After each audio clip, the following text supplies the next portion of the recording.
ছোট দিঘির ইউনাইটেড ক্লাবের প্রেসিডেন্ট অনুপ মাঝি। তারপরে আমরা বিতরণের আরম্ভ শুরু করে দেব। আমাদের সামনের কোয়ার্টারের কাকিমারা সবাই এসছে, দাদা এসছে, তাদের হাত দিয়ে ছোট বাচ্চাদের গিফট দেওয়া হবে, পেন্সিল, উডের রবার, সর্বশিক্ষা অভিযান। ওরা যেন আমাদের মতন আরো শিক্ষিত হতে পারে।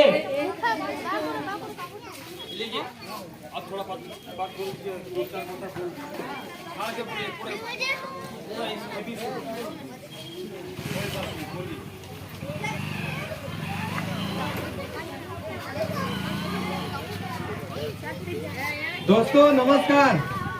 आज मैंने जो सपना देखा था, आज वो सपना पूरा होता हुआ दिखाई दे रहा है। मैंने सपना देखा था, मैं अपनी अगर बात बताऊं तो मैं क्लास 6 से लेकर और क्लास 10 तक अनुदान से पढ़ाई किया है।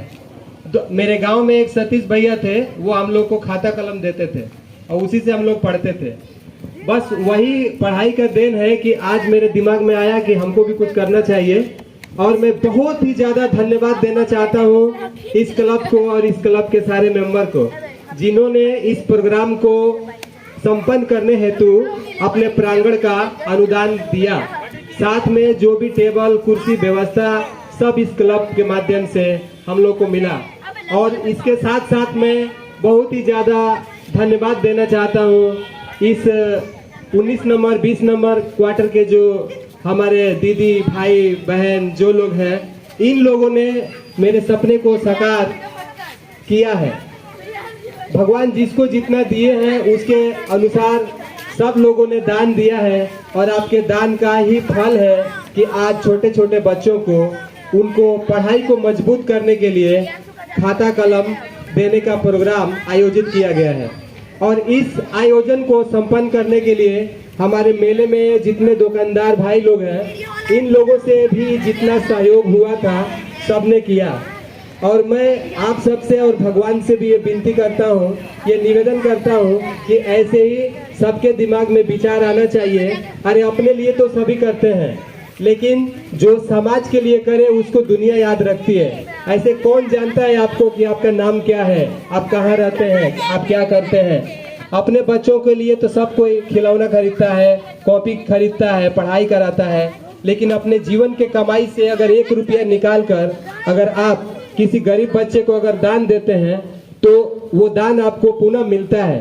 मैंने बचपन में एक कहानी सुना था, उस कहानी में एक राजा था और उस राजा के पास में एक भिखारी आता था डेली भीख मांगने के लिए।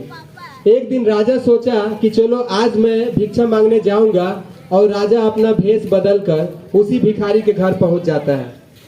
भिखारी के घर जाने के बाद राजा बोलते हैं कि हमको तुम्हारे घर से भिक्षा चाहिए। तो भिखारी बोलता है कि मेरे पास तो कुछ भी नहीं है, मैं आपको क्या दूंगा। चूंकि भिखारी पहचान नहीं पाया कि ये राजा है। राजा अपना भेष बदल के आए थे। दोस्तों, उस भिखारी ने अपने घर से 1 चावल का दाना दिया था, सिर्फ 1 चावल का दाना दिया राजा को, और बोला कि मेरे घर में भगवान इतना ही दिया है, इसीलिए मैं आपको यही दान दे सकता हूँ। उसके बाद जो हुआ सुन के आप आश्चर्य हो जाएंगे।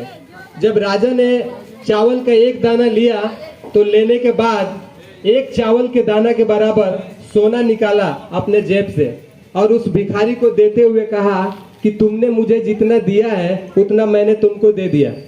तब भिखारी को बहुत पछतावा हुआ और वो ये सोचा कि मैं अगर ज्यादा दिया होता तो ज्यादा हमको मिलता। तो ये दुनिया का दस्तूर है, हम जो बोते हैं वही निकल के आता है हमारे जीवन में ही, और यही मिलेगा आपको। ऊपर लोग बोलते हैं कि मरने के बाद स्वर्ग मिलता है, किसी ने नहीं देखा है स्वर्ग। आपका स्वर्ग इसी धरती पे है। आप जो कर्म करेंगे आपके साथ बुढ़ापा में वही होगा, और अच्छा कर्म का फल कभी भी अच्छा ही होता है। आज आप छोटे छोटे बच्चों को जो अनुदान दिए हैं, जब इनका चेहरे पे जब स्माइल आएगा तो उसका फल जो है 100% आपको परिवार को मिलेगा, आपके बच्चों को मिलेगा, आपके परिवार को मिलेगा। तो मैं ज्यादा समय नहीं लेते हुए अपने वक्तव्य को यहीं पे विराम देते हुए एक बार फिर पुनः इस क्लब के जो भैया लोग हैं, इस क्लब के जो बड़े भैया लोग हैं, जो छोटे भैया लोग हैं, जो प्रेसिडेंट हैं, जितने इस क्लब के मेंबर हैं सबको हम कोटि कोटि प्रणाम करते हैं और धन्यवाद देते हैं कि मेरे सपने को साकार करने में बहुत बड़ा योगदान इन लोगों ने दिया है। और मैं इन लोगों से फिर एक बार नमस्ते करते हुए ये अनुरोध करूंगा कि बस साहस हमको देते रहिए कि आने वाला दिन में जो 50 स्टूडेंट है वो सीधे 200 स्टूडेंट में बदल जाए। हमने सोचा है कि हमारी संस्था जिसका हमने रजिस्ट्रेशन कराया है ABKR सेवा संस्थान, आपका जो पैसा है उसका हिसाब आपके मोबाइल में आता रहेगा।